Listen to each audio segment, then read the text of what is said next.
Pour la deuxième partie de ces travaux dirigés, on va s'intéresser à un problème qui avait déjà été évoqué, mais dans un cas plus simple, pour un cercle, dans le cadre du cours. Donc là, ici, l'idée, c'est que l'on dispose de points qui sont donnés ici en bleu par des couples xi, yi, et points que l'on veut approcher finalement par une courbe qui passe au mieux à proximité de ces points, et courbe ici qui est une ellipse. Donc pour pouvoir déjà aborder ce problème-là, ce qu'il faut, c'est disposer d'une équation de cette ellipse qui est donnée sous la forme qui soit la plus pratique pour faire nos calculs. Donc là, la forme qu'on utilise, c'est une forme qui est donnée sous forme implicite. D'accord? Donc c'est quelque chose finalement qui généralise un petit peu une équation de cercle. Si on regarde ici la matrice M, dans le cadre d'une équation implicite de cercle, cette matrice M, c'est tout simplement la matrice identité. C, c'est le vecteur de coordonnées du centre. Donc là, ce que j'ai noté grand X en gras, c'est le vecteur de coordonnées petit x, petit y. Et gamma 2, en fait, c'est tout simplement le carré du rayon. Donc d'une manière plus générale, pour une équation d'ellipse, cette matrice M, c'est une matrice qui reste donc symétrique, et surtout symétrique et définie positive, c'est-à-dire que ses valeurs propres sont positives, d'ailleurs strictement. On ne va pas considérer dans le problème qu'on va résoudre le cas dégénéré où il y a éventuellement une des valeurs propres qui puisse s'écraser, être égale à 0. Voilà. Donc, de manière à normaliser un petit peu les choses, il est clair que donc, tous les coefficients qu'on va chercher à identifier finalement pour trouver cette ellipse, ils se situent à la fois donc, dans les coordonnées du centre de l'ellipse, donc le vecteur C qui est ici, d'accord, d'une part. Ensuite, les coefficients de la matrice M. Donc on a normalisé cette matrice en supposant que le coefficient M11 était toujours systématiquement égal à 1. Donc il nous reste deux inconnus dans cette matrice, à savoir le terme hors diagonale, d'accord, donc le terme alpha, donc qui est le même parce que la matrice est symétrique, et puis le coefficient M de 2 ici que l'on appelle bêta. Alors, pourquoi est-ce que l'on a bêta qui est nécessairement supérieur à alpha 2 si la matrice est définie positive? Tout simplement que vous savez que puisque les valeurs propres de la matrice sont strictement positives, on a à la fois donc son déterminant qui est égal au produit des valeurs propres, qui va nécessairement être positif, ainsi que la trace de la matrice, donc la somme des éléments diagonaux, qui va être égale à la somme des valeurs propres, qui va être elle aussi positive. Donc là, on voit ici qu'au niveau de la trace, on a bêta plus 1, qui va être tout le temps positif, puisque donc bêta, par lui-même, doit être supérieur à alpha au carré, donc bêta est forcément positif. Et pourquoi bêta est supérieur à alpha au carré? Puisque tout simplement, bêta moins alpha 2, c'est le déterminant, d'accord? Une fois bêta moins alpha fois alpha, donc alpha au carré.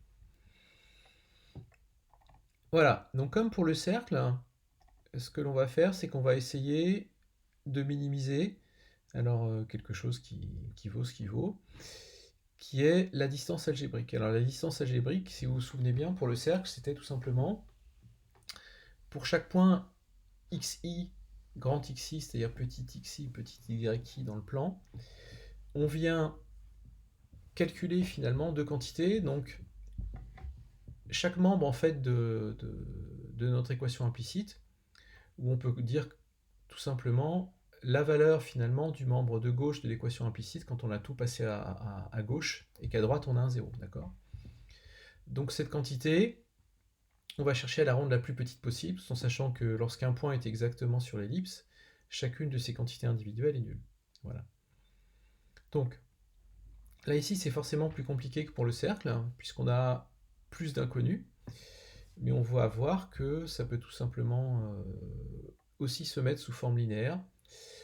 Enfin, chaque composant du vecteur résidu qu'on va venir chercher à minimiser en norme au carré peut s'écrire de manière linéaire. Donc, la première question, c'est la suivante. Donc, montrer que cette distance algébrique, elle peut s'écrire comme la norme au carré d'un vecteur qui s'écrit linéairement par rapport à un vecteur de paramètres, ici que l'on a noté P. Donc, on vous demande de montrer que chaque ligne de la matrice A s'écrit de la manière suivante, dès l'instant où on a choisi un ordre particulier pour les composantes du paramètre P. Donc dans ce vecteur de paramètres P qui va être à déterminer, les deux premières composantes sont assez triviales, elles coïncident exactement avec des inconnus du problème. Par contre, on voit ça se complique un peu par la suite, donc on va tout de suite comprendre pourquoi. Donc l'idée c'est que, avant d'aller voir dans les détails, c'est que si on est capable de déterminer P, on va voir qu'on est capable de déterminer les inconnus du problème initial, à savoir alpha, bêta, les coordonnées du centre, et puis la valeur de gamma 2, qui joue le rôle de cette espèce de rayon généralisé. Alors, pour déterminer la matrice A, le vecteur P et le vecteur B tel que notre distance algébrique est égale à norme au carré de A fois P moins B, il suffit dans un premier temps donc, de bien noter que chaque composante, en fait là, dont on vient calculer le carré et qu'on additionne ensuite pour donner notre distance algébrique, donc c'est la composante d'un vecteur, qu'on va appeler ici grand R, d'accord. Chaque composante de ce vecteur, eh bien, on va la développer. Enfin, ici, on va développer une composante particulière RI. D'accord. Donc, les quantités qu'on développe là-dedans, c'est pas complètement tout, d'accord. Donc déjà, RI, ici, il y a déjà eu un premier travail qui a consisté à développer l'expression qui est ici, d'accord. Donc on a tout simplement effectué les choses, hein. Donc xi transposé fois m fois xi, c transposé fois m fois c, d'accord. Et puis deux fois le terme croisé ici dont on a privilégié une forme plutôt qu'une autre, hein. On aurait pu le mettre sous la forme moins deux fois c transposé fois m fois xi, donc ce qui est exactement la même chose, d'accord, puisque cette quantité-là, c'est un scalaire. Voilà. Alors, là-dedans, on développe le premier terme, xi fois transposé fois m fois xi. Donc là, ici, ça désigne, d'accord, le vecteur contenant l'abscisse petit xi et l'ordonnée petit yi, d'accord. Donc on obtient ce résultat-là, d'accord, où on voit apparaître alpha et bêta en facteur, donc qui sont deux de nos paramètres. Donc là, c'est déjà d'une forme intéressante, d'accord, puisque bon, en facteur de alpha, ici, on a un paquet qui dépend des données. En facteur de bêta, ici, on a un autre paquet. Ici, on a quelque chose qui est constant, donc qui sous-entendu a priori, enfin constant par rapport aux paramètres, donc qui va aller au second membre dans le vecteur B.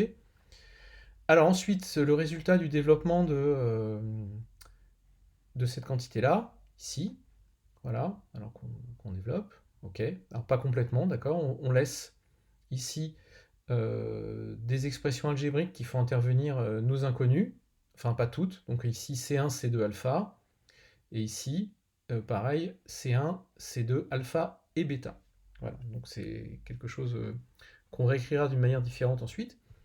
Et après, donc les termes finaux, C transposé MC moins gamma 2, a priori on n'y touche pas, on les laisse vraiment sous cette forme-là, on verra pourquoi.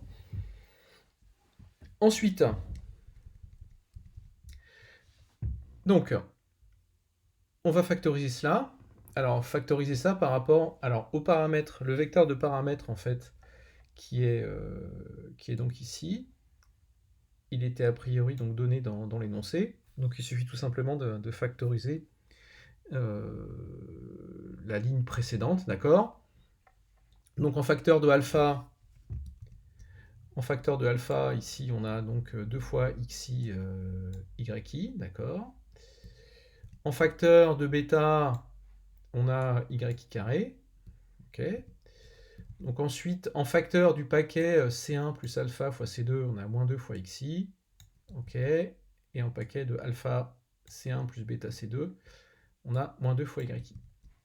Et en facteur de ce gros paquet qui fait intervenir toutes nos inconnues, ici, d'accord, c'est transposé MC moins gamma 2, eh bien on a tout simplement un facteur qui est égal à 1. Donc, ici, toute cette ligne, ça nous donne la ième ligne de la matrice A. Ok. Donc à droite, c'est le vecteur P. Et puis donc x au carré. Ok, donc ça c'est notre vecteur B.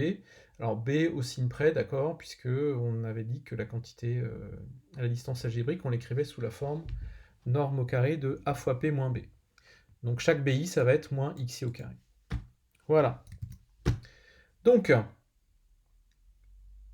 la résolution ensuite du problème de moins de carré, consistant à déterminer P, donc tel que norme au carré de A fois P moins B est minimale, donc ça c'est quelque chose de complètement standard, d'accord, on sait le faire. Donc mathématiquement, la résolution se fait en utilisant les équations normales. Alors pour peu que le rang de la matrice A soit bien égal à ici au nombre de paramètres inconnus, c'est-à-dire 5, donc là il y aurait certainement une étude à faire, qui n'est pas forcément triviale, voilà. Donc là on ne va pas la faire, on va supposer que tout se passe bien. Donc ensuite, une fois qu'on obtient le vecteur P, il faut retrouver les inconnues initiales. Alors, en fonction de la définition du vecteur P, pour les deux premières composantes, sachant que P1 c'est alpha et que P2 c'est bêta, une fois qu'on a P, on en déduit immédiatement alpha et bêta. Par contre, ensuite, quand on regarde la définition des composantes P2 et P3, donc ce sont des combinaisons linéaires de C1 et C2, d'accord? Donc il est clair que quand on dispose de P3 et de P4, si on considère que l'on a déjà obtenu alpha et bêta, ce qui est le cas, eh bien ces deux équations, il s'agit tout simplement d'un système d'équations linéaires qu'il suffit de résoudre, d'accord? Puisqu'on connaît le second membre, qu'on connaît les coefficients ici, alpha, bêta, pour obtenir C1 et C2. D'accord? Donc en fait, ce système d'équations, d'ailleurs, on peut l'écrire sous forme matricielle, d'accord? Pourquoi? Parce qu'on reconnaît bien ici en facteur de C1, on a un 1, ici on a alpha, ici alpha et bêta, donc en fait c'est la matrice M qui est multipliée par le vecteur C, ok, dans le membre de gauche, et le membre de droite, c'est un sous-ensemble de notre vecteur de paramètres qui contient les troisième et quatrième composantes de P. Donc en fait, ce système, il suffit de le résoudre. Hein, en Scilab, ça se fait en une seule ligne avec l'opérateur backslash, voilà. Et finalement, après ça, il nous manque qu'une seule quantité, c'est-à-dire la dernière inconnue, donc gamma ou gamma 2. Il suffit de prendre la définition de la dernière composante, qui était P5 est égal à gamma 2 moins C transposé MC, donc on en déduit forcément que gamma 2 c'est C transposé MC moins P5. Voilà. Donc, à partir de ça, on peut passer directement à Scilab peut-être. Alors, sauf que au passage, il y a quand même une... Alors, on va passer directement à Scilab peut-être pour faire la première partie de la résolution, et puis on s'occupera de la question de savoir comment est-ce qu'on fait pour tracer une ellipse ensuite. Alors, première chose, on va récupérer les données. Alors, ce script, on va le sauver sous ce nom-là. Alors, peut-être pas. Alors, on y va comme ça.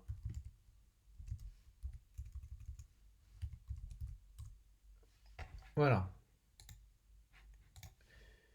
Alors, on a récupéré deux vecteurs x et y. Alors, je vais rapidement vérifier que tout est OK. Donc, ça ressemble effectivement à une ellipse. Alors, on va copier ça dans notre script. Et puis, on va quand même Voilà, forcer l'échelle à être isométrique, hein, tant qu'à faire, puisque c'est une ellipse. Voilà. Donc, on a uniquement besoin maintenant d'aller fabriquer notre matrice A. Alors, si je me souviens bien, notre matrice A, eh bien,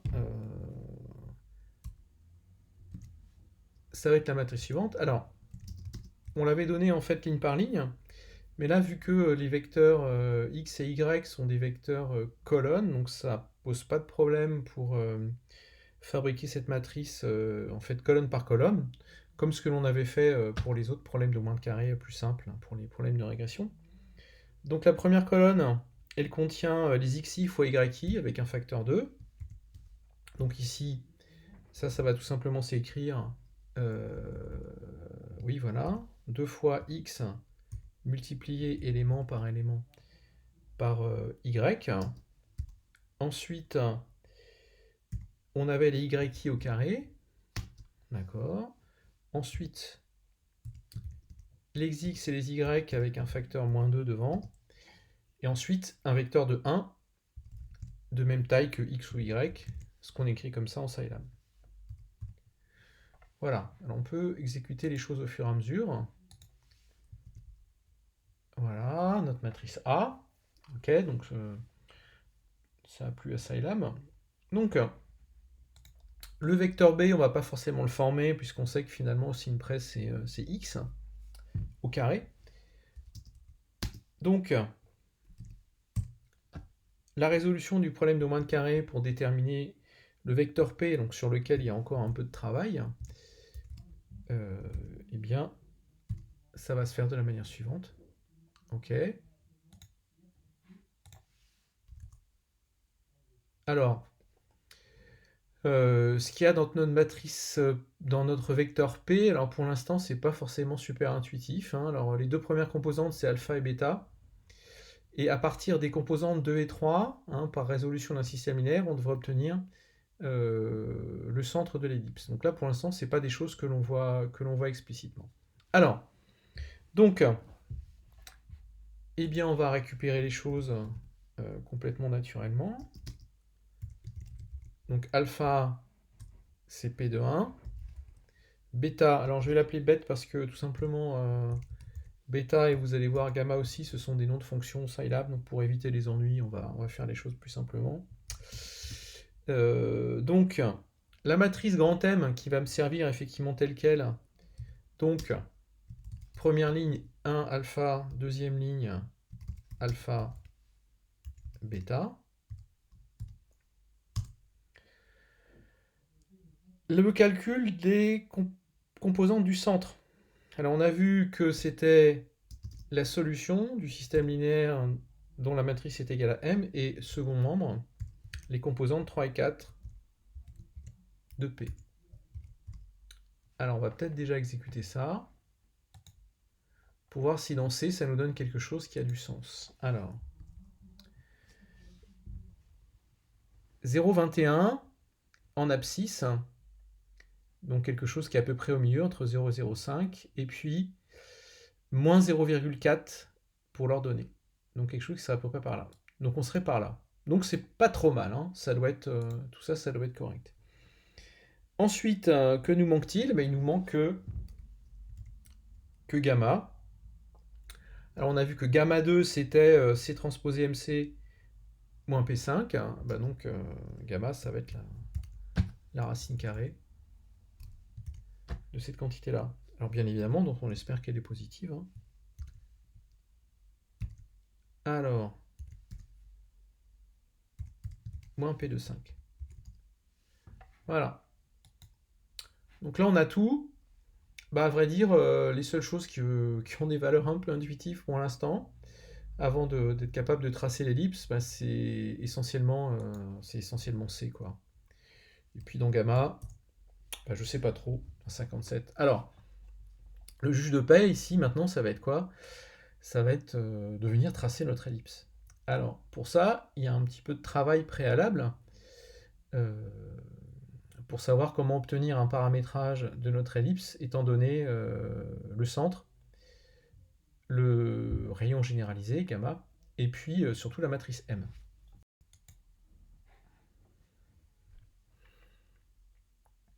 Donc, si on dispose des vecteurs propres et des valeurs propres de la matrice M, on va voir que ça devient forcément beaucoup plus simple. Donc, on suppose que l'on dispose de P et D. Alors, P est une matrice orthogonale et D une matrice diagonale, telle que D est égal à P transposé fois M fois P. Donc là, il s'avère que D, là, c'est la matrice des valeurs propres, avec sur sa diagonale les valeurs propres de M. P, c'est, on va pas dire la matrice des vecteurs propres, puisqu'elle est forcément définie pour chacune de ces colonnes au signe près. Donc, une matrice orthogonale, d'accord, qui contient sur chacune de ces colonnes un vecteur propre de la matrice M. Voilà. Donc, vu que d'ailleurs, là on est dans le cas symétrique et réel, donc cette matrice elle est orthogonale, d'accord, et c'est-à-dire que son inverse c'est sa transposée.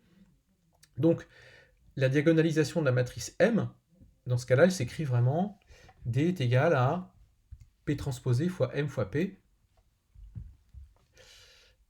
Voilà, donc ça nous donne la matrice D. Donc l'idée, c'est que cette écriture, donc dans la base des vecteurs propres de la matrice M, elle va nous permettre d'exprimer plus simplement notre équation implicite de notre ellipse, donc si on se place dans le bon repère. Alors le bon repère, on sait a priori que déjà il va s'agir de se centrer, déjà, c'est-à-dire de placer l'origine au niveau du centre de notre ellipse, et puis ensuite d'utiliser comme axe les axes correspondants au vecteur propre. Donc ça équivaut complètement à poser le changement de variable x est égal à c plus p fois u, où u, ça va être nos nouvelles coordonnées, d'accord, dans ce nouveau repère. Donc si on pose x égale à c plus p fois u, si on reprend l'équation implicite de notre ellipse, ici, eh bien, quand vous remplacez x égale c plus pu dans x moins c, ça vous donne tout simplement p fois u. Donc là, ça nous donne p fois u, le tout transposé, fois m fois p fois u. D'accord? Donc p fois u, le tout transposé, c'est u transposé, p transposé. Et donc à droite, fois m fois p fois u. Il s'avère que p transposé fois m fois p, je vais essayer de correctement le sélectionner ici, voilà. P transposé fois m fois p, par construction, c'est d. Et donc, l'expression là qui était à gauche, elle prend une forme forcément extrêmement plus simple, qui est u transposé fois d fois u. Et vu que la matrice D est diagonale, u transposé fois d fois u, ça nous donne carrément lambda 1 fois u1 au carré, plus lambda 2 fois u2 au carré. Et donc, il suffit de mettre à gauche égal à gamma 2, d'accord, puisque ça correspondait depuis le début à notre équation implicite de l'ellipse. Donc, quand on se place dans le repère centré au centre de l'ellipse et dans le repère des vecteurs propres, on obtient une équation implicite qui est l'équation d'une ellipse finalement dans un repère cartésien avec le grand axe et le petit axe qui correspondent aux axes de coordonnées. Donc là, c'est quelque chose qui a été vu en MT22, d'accord. Donc en fait, pour s'y retrouver ici de manière mnémotechnique, l'idée c'est qu'on peut absolument diviser dans cette équation ici, on peut tout diviser par gamma 2, d'accord. Donc on se retrouve avec des coefficients devant par exemple u1 au carré, on a lambda 1 sur gamma 2, et devant u2 au carré, on aura lambda 2 sur gamma 2 au carré.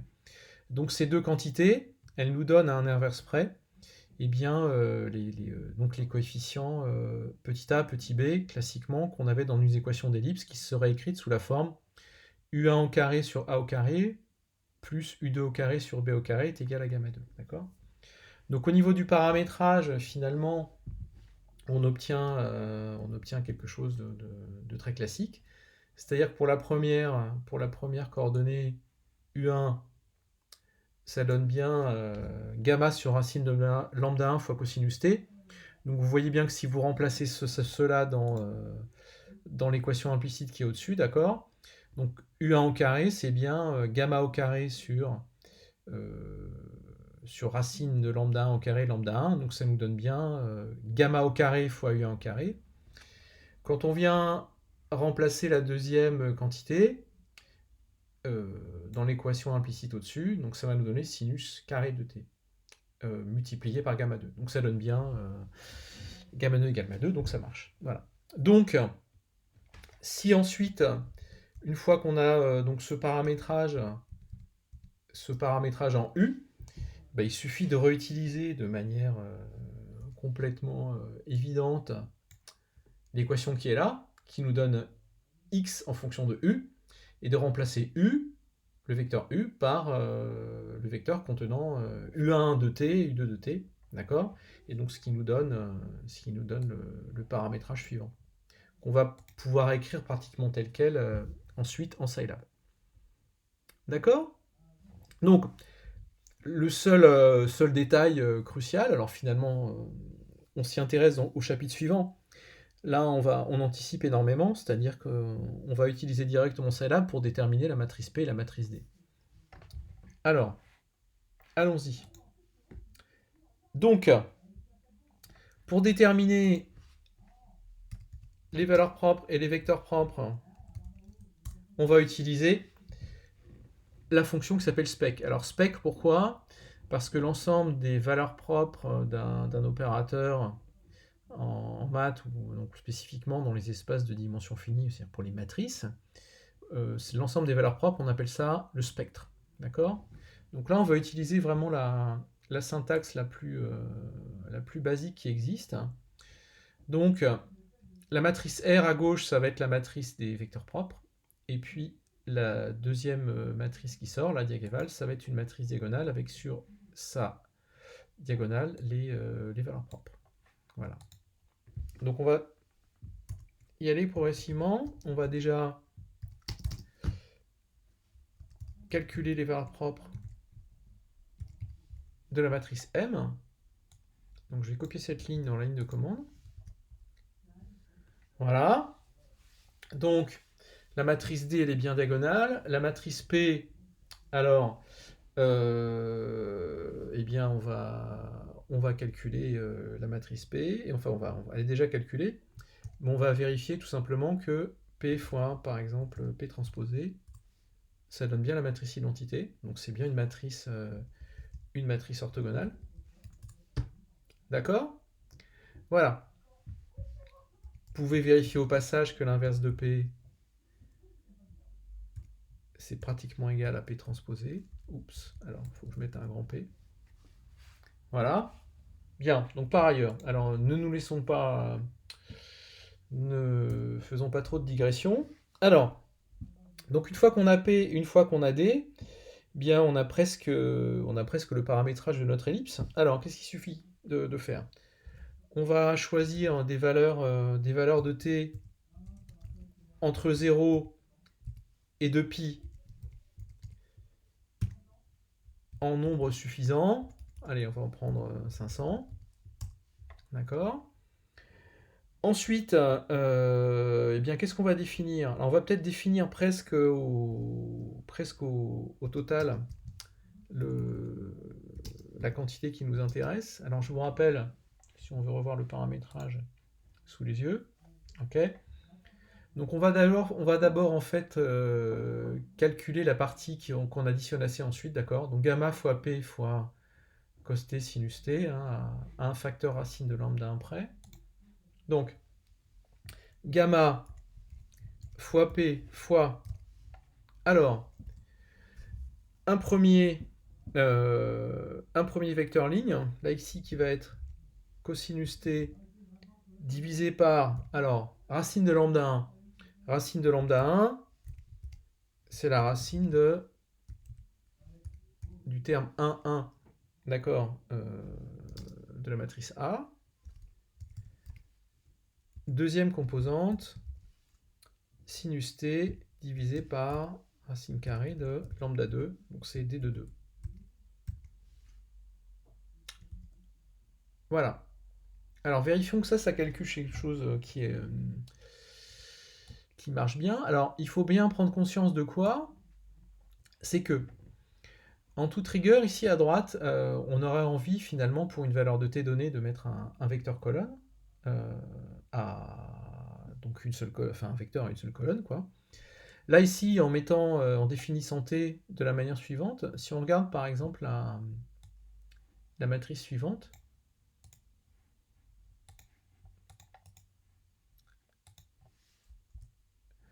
on voit que c'est un vecteur qui contient finalement sur chacune de ces colonnes, je vais retourner au début, voilà, sur chacune de ces colonnes finalement, une valeur du vecteur cos t sur racine de lambda 1, sinus t sur racine de lambda 2, pour les valeurs de t successives que l'on a choisies. Donc on peut très bien multiplier ça à gauche par la matrice P, et ça va nous donner sur chacune des colonnes de cette matrice que l'on vient de regarder, en fait, les valeurs de P fois le vecteur cos t sinus t correspondant. Voilà. Donc, alors ça nous donne presque notre ellipse, sauf qu'en fait, si on représente directement finalement la première ligne de x, grand X, et la deuxième ligne de x, il va nous manquer finalement la translation pour que l'origine soit effectivement en C1 et en C2. Donc, la façon de rajouter cela, alors on peut le faire de plusieurs manières différentes. Là, ici, on va le faire au vol au moment où on va tracer l'ellipse, d'accord? Donc, si je ne traçais que